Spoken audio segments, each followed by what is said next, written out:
Vijay Devarakonda Rashmika engagement చేసుకున్నారా అంటే అవుననే మాట ఎక్కువగా వినిపిస్తుంది. ఇటీవలే ఈ ఇద్దరు నిశ్చితార్థం జరిగినట్టు టాలీవుడ్ వర్గాలు కన్ఫర్మ్ చేశాయి. ఫిబ్రవరిలో పెళ్లి అనే రూమర్స్ కూడా ఉన్నాయి. కానీ ఈ జంట మాత్రం సైలెంట్ గా ఉంటుంది. తమకు అసలు ఎంగేజ్మెంట్ అయిందో లేదో అనే విషయంపై కూడా క్లారిటీ ఇవ్వట్లేదు. ఎందుకంటే ఇప్పటి వరకు ఎంగేజ్మెంట్ కి సంబంధించిన ఎలాంటి ఫోటోలు బయటకు రాలేదు. కానీ ఈ ఇద్దరి చేతికి ఉన్న రింగ్స్ మాత్రం పలు సందర్భాల్లో వైరల్ అయ్యాయి. దీంతో జరుగుతున్న ప్రచారం నిజమేనని అంతా ఫిక్స్ అయ్యారు. రీసెంట్ గా రష్మిక కూడా మీరు ఏమనుకుంటున్నారో అదే నిజం, ఎప్పుడు రివీల్ చేయాలో అప్పుడే చేస్తాను అంటే చెప్పుకొచ్చింది. దీంతో విజయ్ రష్మిక ఎప్పుడు ఓపెన్ అవుతారని అభిమానులు ఎదురు చూస్తున్నారు. ఈ నేపథ్యంలో ఈ ఇద్దరు ఒకే వేదికను పంచుకోవడానికి సిద్ధమవుతుండడం ఆసక్తికరంగా మారింది.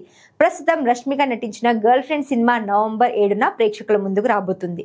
ఈ క్రమంలో ప్రీ రిలీజ్ ఈవెంట్ కు ప్లాన్ చేస్తున్నారు మేకర్స్. ఈ ఈవెంట్ గెస్ట్ గా విజయ్ దేవరకొండ హాజరవుతాడని వినిపిస్తోంది.